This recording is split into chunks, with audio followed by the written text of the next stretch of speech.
abanywanyi ab'emikago abatakansi abakulembeze mwenna aba gavumenti eya wakati abakulembeze aba gavumenti ey'Emmengo naddala Katikkiro abakulembeze ab'enzikiriza ez'enjawulo mwenna abali wano nti bagamba ky'obunnaddiini bulinga nnoga ya lumonde era mina wa mukisa.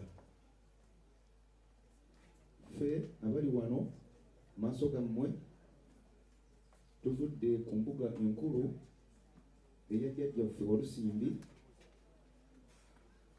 ebakka mu Busiro era nga ffe tukoze omukolo ogw'okussaako omusika wa muganda waffe omubuze Kato Lubwama.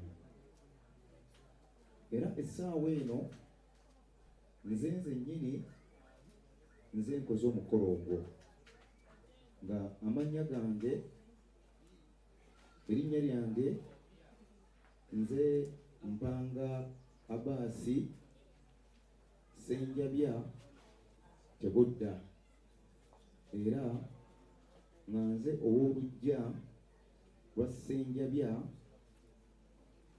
Ekaligwa. Geri nabo wano okusookera ddala ku sayidi eyo asooka ye jjajjaffe Kamezi ow'Olunyiriri Ekaligwa. Amuddiridde ye Kamezi Swaibu Kamya Swaibu naye ng'akola ku Mutuba. Amuddako ow'okusatu ge jjajjaffe Bawunga Katikkiro wa Ssebwalunnyo Empambire. Addako ono nno ye yatukulembeddemu ye omubaka avudde ow'Amagunda ku ssiga lyaffe e Rwanda. Mukadde wange ono ye JB omuwandiisi w'Omutuba gwa Ssebwalunnyo. Omukulu ono anziriridde wano ye Mpanga Taddeewo omuwandiisi w'Olunyiriri lwa Bisekoosi. Kati nno essaawa eno tuuse ku mutikkiro waffe omukulu era essaawa eno nga tulaga essanyu ery'ensusso ennyo okubanga kati mu maka gano amaziga gaweddewo netukubire mu ngalo. Kati essaawa eno tulaba Kato Lubwama ng'azuukidde anekaanekanye agenda okutambuza emirimu gy'Obwakabaka egya Ssaabasajja Kabaka nga bwe yagikolanga. Tetwamulirangamu ku CBS Kaliisoliiso n'ebirala. Ssebo tukwagaliza bajjajjaabo bakwagaliza obuwanguzi ate n'obuwangaazi osobole okulaba ku bazzukulu bannakabirye ne bannakasatwe Katonda kumbi. Amannya g'omusika ye Saabwe Conrad Lubwama. Ono nno nga mutabani wa munnaffe omubuze Kato Lubwama agalamidde essaawa eno enkozi mu Mawokota. Ate era nga muzzukulu wa Ssenjabya Matiya era muzzukulu wa Augustine Lubwama bombi abagalamidde ku bijja bya bajjajja baabwe enkozi Mawokota. Aba mu nnyumba ya Ssenjabya Matiya era ng'ava mu luggya lwa Ssenjabya Manzi Ssenjabya Mutwala. Ava mu nnyiriri lwa jjajjaffe Kamezi Ekaligwa Omutuba gwa Kiyimba Ssebwalunnyo Empangire mu ssiga ly'Amagunda e Rwanga mu kasolya ka jjajjaffe Walusimbi Nininsiko.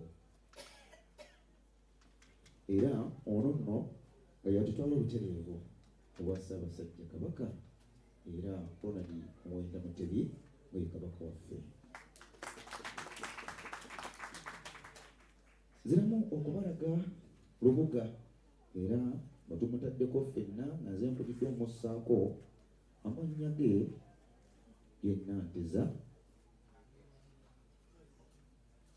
Yenanteza Harriet, ono nno nga taata we yeddamu lya Joseph agalamidde Kasanje Bwaya, muzzukulu wa Muwanga Shabani Kaweesa naye agalamidde Kasanje Bwaya, ate era nga ava mu nnyumba yaddamulira Joseph nga bwe bigenda nze jjajjaawe ow'olujja Ssenjabya ow'olumiriri ya Kamezi paka ewa Ssaabasajja Kabaka.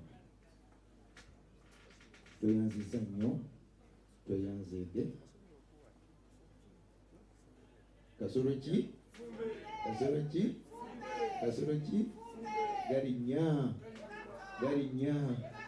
Galinnya kakozaakoza takoza nakoza mu bufumbe. Kale tweyanziza nnyo, tweyanzeege. MC enteekateeka yo sigimanyi oba omukulu agoono nga waddeyo speak twemugwaffe tugumaze okwanjulira.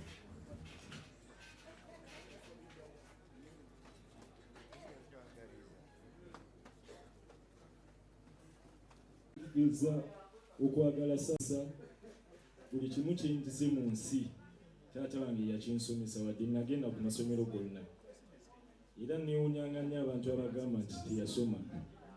Olaba yasomesanga ebintu nze practically kyova olaba nga mwasobodde n'okubeera nga mukuba endongo wano eggulu lwakubeera nga yatusomesa era mwoko okutusomesa mbakuutira nti nno ebirooto bya muzeeyi bigendagendera ddala waggulu mu maaso ng'ekisookera ddala twamubbuddemu studios zetwayogerako mu kumuziika zebayita Katulugwama Studios.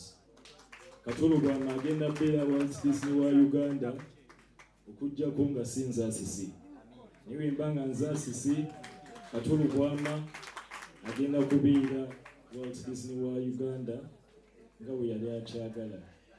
Ekisimbirayo ddala njagala okutwala omukisa kuno okubeebaza mwenna gye mwavudde okujja okusanyuka wamu naffe.